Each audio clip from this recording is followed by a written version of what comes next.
Have you ever stopped and wondered what your job might look like in 5 years? Or even more uncomfortable, whether your job will still exist at all? Right now, somewhere in the world, a machine is learning how to do something faster than a human. It doesn't get tired, it doesn't ask for a salary raise, and it doesn't make emotional decisions. At first, these machines only replace simple, repetitive work, but slowly, quietly, they started moving into areas we once believed were safe: office jobs, creative work, even decision making roles. You might not see it happening clearly, because most of the time, jobs don't disappear overnight. They fade. First, fewer people are hired. Then, responsibilities begin to change. Then, one day, the role is simply no longer needed. And by the time people realize what's happening, it's already too late to react comfortably. A few years ago, no one thought that artificial intelligence could write articles, design images, or assist in coding. Today, it does all of that and more in seconds. So the real question is not, will jobs disappear? The real question is, which ones and how soon? In this story, we'll slowly explore 7 jobs that are already beginning to fade, not in a dramatic, scary way, but in a quiet, almost invisible shift. And more importantly, we'll look at what people are doing instead. Because while some doors are closing, others are opening at the same time. Some people are adapting early, learning new skills, changing direction before they are forced to. Others are waiting, hoping things will stay the same, but deep down, many of them already feel it. That small, uncomfortable feeling that something is changing. So before we begin, take a moment and ask yourself, if your job slowly disappeared over the next 3 years, what would you do? Would you notice it early or only when it's too late? Let's begin with the first job. The first job that is quietly disappearing is customer service, not all at once, not in a dramatic way, but in small, almost invisible steps.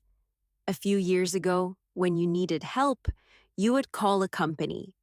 A real person would answer. They would listen, ask questions, and try to solve your problem. Sometimes it was slow, sometimes frustrating, but it was human. Today, that experience is changing. You open a website and a small chat box appears. Hi, how can I help you today? At first, it feels the same. You type your problem. You wait for a response. But the reply comes instantly, polite, clear, and surprisingly accurate. There is no hesitation, no background noise, no emotion. Because on the other side, there is no human anymore. These systems are getting better every month.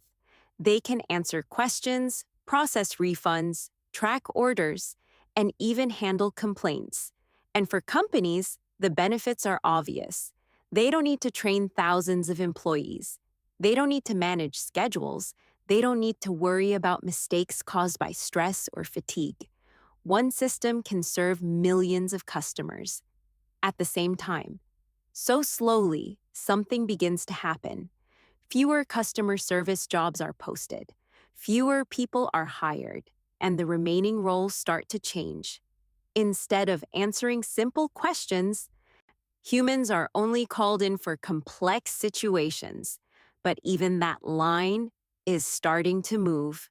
Let me tell you about Min. He worked in customer support for 3 years. Every day he answered emails and calls, resetting passwords, tracking orders, calming down angry customers. At first, the company was busy. They were hiring more people every month. But then, things changed. A new system was introduced. It could handle basic questions automatically. At first, Min felt relieved. Less pressure, fewer repetitive tasks. But after a few months, he noticed something strange. The number of tickets assigned to him started to drop. The team stopped growing. Then slowly, people began to leave, and no one replaced them. One day, his manager said something simple: "We don't need as many people as before." That was the moment he understood. The job wasn't disappearing suddenly, it was being reduced, piece by piece. So Min made a decision.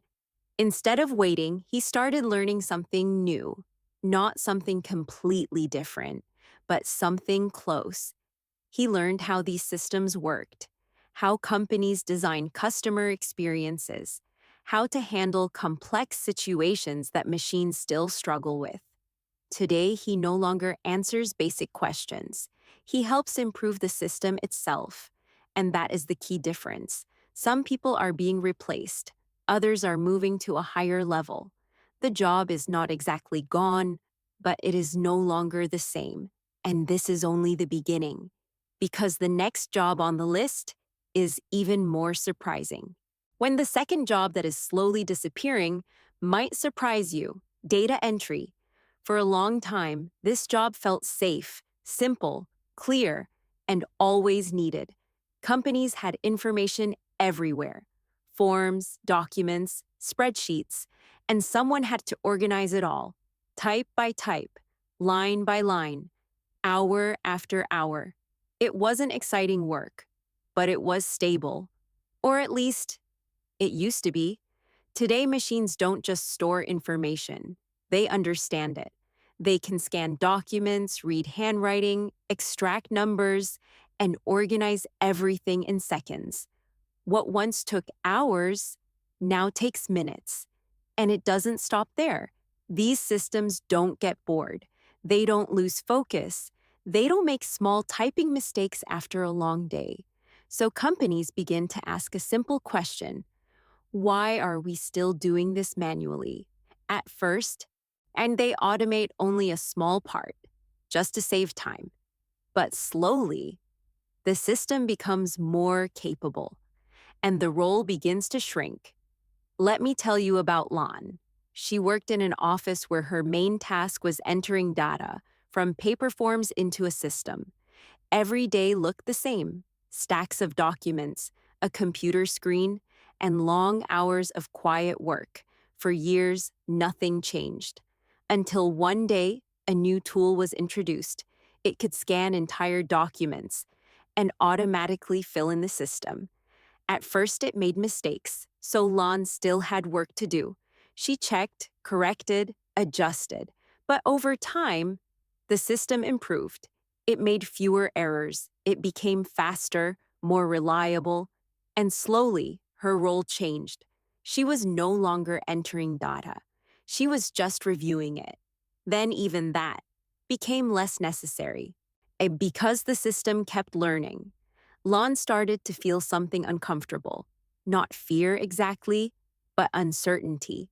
She realized something important. The job she was doing was not growing, it was shrinking. So she made a quiet decision. Instead of competing with the machine, she decided to work with it. She began learning basic data analysis, understanding what the numbers meant, not just entering them, but using them. Today, she doesn't type rows of data anymore. She helps her team make decisions based on that data. And that change made all the difference. Because the future is not about who can type faster, it's about who can understand better. And as more companies realize this, data entry roles will continue to fade, not suddenly, not dramatically, but steadily, until one day they are simply no longer needed. And the next job on this list is even closer to everyday life than you might expect. The third job that is quietly changing is something many people experience almost every day: cashiers. Think about the last time you went to a supermarket. Did you stand in line, waiting for someone to scan your items? Or did you walk to a machine, scan everything yourself, and leave within minutes? That small change is happening everywhere. At first, self-checkout machines felt new, a little confusing, even a bit uncomfortable. Some people preferred the old way: talking to a real person, hearing a simple hello. But over time, things became familiar. People learned how to scan items, how to pay, how to fix small mistakes on their own. And something interesting happened. Many customers started to prefer it. It was faster, more private, and they didn't have to wait. For businesses, the advantage is clear. One employee can now watch over multiple machines. Fewer staff are needed. Costs go down. Efficiency goes up. So slowly. The number of cashier positions begins to decrease, not all at once, not in every store, but enough to change the direction. Let me tell you about Hoy. He worked as a cashier in a busy supermarket. Every day he scanned hundreds of items, spoke to hundreds of customers, handled cash, cards, small problems. At first, the store was always crowded. Lines were long. There was always more work to do. Then one day, a new area opened, self-checkout machines. At first, they were rarely used. People didn't trust them. They made mistakes. They needed help. Sohai stayed busy, but month by month, things changed. Customers became more confident. They moved faster. They needed less assistance. And slowly, the lines at the cashier counters became shorter. One shift, Hai looked around and noticed something strange. There were more machines than cashiers, and fewer customers in front of him. A few months later, the schedule changed. Fewer shifts, fewer hours. Not because he did something wrong, but because the job itself was changing. That was when he understood. The role wasn't disappearing completely, but it was becoming smaller, less central, less needed. So Hui made a choice.